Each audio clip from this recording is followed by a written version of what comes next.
CF100은 사실 우리나라 정부가 만든 신조어고요. 원래 이제 국제사회에서는 CFE 24/7이라고 한 모든 전원 자체를 다 그냥 직접적으로 무탄소 전원으로 하겠다. 이게 사실은 굉장히 도달하기 힘든 겁니다. 근데 아마 정부는 꼭 그런 건 아니고 이제 원전을 좀 포함시키자 정도의 생각으로 하는 것 같아요. 근데 작년에 이제 이것을 윤석열 대통령께서 유엔에서 연설 때 말씀을 하셨는데 제가 그래서 국제사회 호응이 있을까? 이게 사실 무역 규범을 바꾸는 파괴력이 있는 것이어서 아리백이 그렇지 않습니까? 그래서 제가 한번 외신을 좀 봤더니 아무리 찾아도 여기에 대한 보도는 해외 언론에 전혀 없더라고요. 예, 그 얘기는 이제 한국 정부가 저런 얘기를 했는데 이미 전 세계 420개가 넘는 기업들이 아리백에 가입해 있고 그중에 상당 정도는 이미 벌써 달성해서 아예 공급망에 있는 모든 기업에게 이것을 압박하는 차원이기 때문에 자꾸만 저는 우리나라에서 재생에너지 힘들다, 비싸다 이런 얘기는 좀 솔직히 말씀드리면 패배주의 생각 같아요. 아니 가까운 대만은 우리와 반도체에서 경쟁하는 거대 기업이 있지 않습니까? TSMC라는. 국가 차원에서 아예 해상풍력을 어마어마하게 공급해가지고 이 전기를 그냥 TSMC에 쏴주겠다.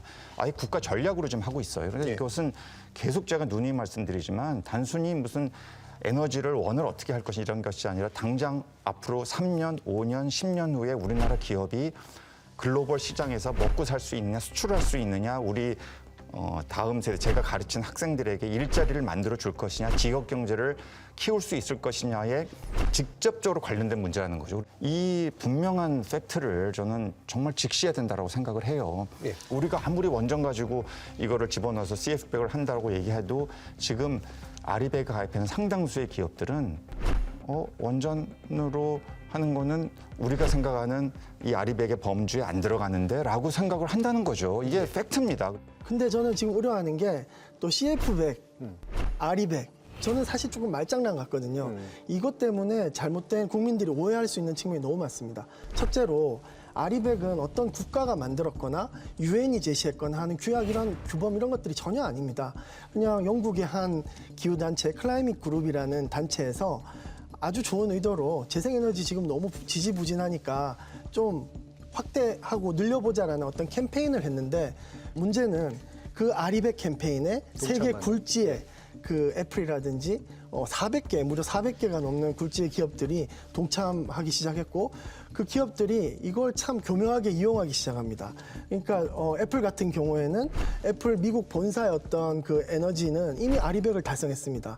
그러나 애플 2030년까지 우리는 아리백 달성하겠습니다 캠페인을 합니다. 무슨 뜻이냐면 공급망까지 전부 다 아리백을 하겠다. 중국의 팍스콘이죠.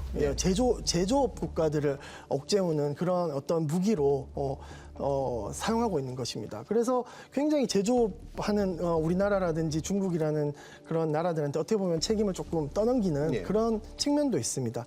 그래서 어쨌든 간에 중요한 건 아리백이 그런 어떤 자발적 캠페인에서 시작된 캠페인인데 여기다 대고 하나의 국가가 우리는 거기에 대응해서 CF100을 하겠다라는 것은 뭔가 효율적이지도 않고 적절한 대응도 아닌 약간 동문서답 같은 그런 느낌이 드는 대응이거든요. 이제 원전에 대한 개념들이 전 세계적으로 많이 바뀌고 있는 것 같습니다. 특히 요즘같이 저탄소 에너지로 전환 과정에서 원전의 중요성이 많이 높아지다 보니까 미국이나 유럽에서 원전을 굉장히 그린 에너지로 포함시키려고 하는 노력들이 있는 것 같고요.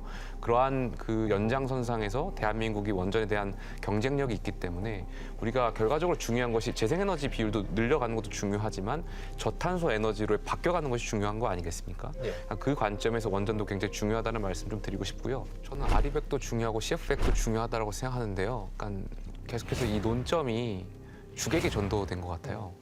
그러니까 우리가 재생에너지 비율을 확대하고 아리백을 하는 이유 중 그 핵심은 탄소를 줄이기 위한 기후변화 대응을 위한 것이잖아요. 근데 아리백에 너무 매몰되고 세계적인 트렌드라고 재생에너지 비중에 너무 매몰되면 우리가 저탄소로 탄소를 줄여나가야 된다는 이 결론에 좀 벗어나 있는 것 같아요. 그래서 우리가 정말 중요한 것은 재생에너지든 원전이든 기후변화를 대응하기 위해서 탄소를 줄이는 그 노력들 앞으로 저는 선진국이라고 하면 이 탄소를 제어할 수 있는 기술 때로는 늘렸다 줄였다 하는 그 기술을 가진 국가들이 굉장히 핵심 국가가 될 수 있다고 생각되거든요. 그 일환에서 전 재생에너지 비율도 당연히 늘려야 된다고 생각하고 있고요.